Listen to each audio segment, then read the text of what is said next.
Allora, mi chiamo Adriano D'Arezzo. Cardiff is a fantastic city because it offers everything in a small package, like you don't get in other big cities, you know. A lot of history, culture, you know, museums, the castle. Mi nombre es Lucía.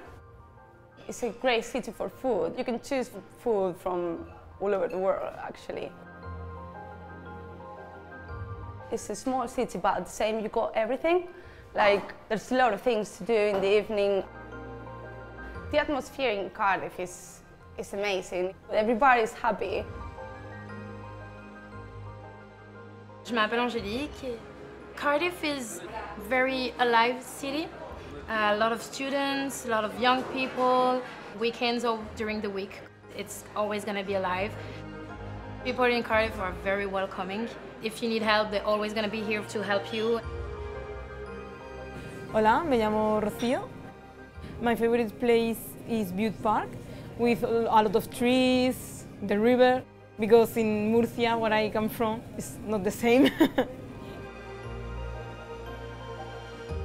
The atmosphere that day for the final Champions League is going to be incredible. Whichever team will be, they'll get a fantastic welcome. We hope Juventus, of course, but... It's going to be crazy.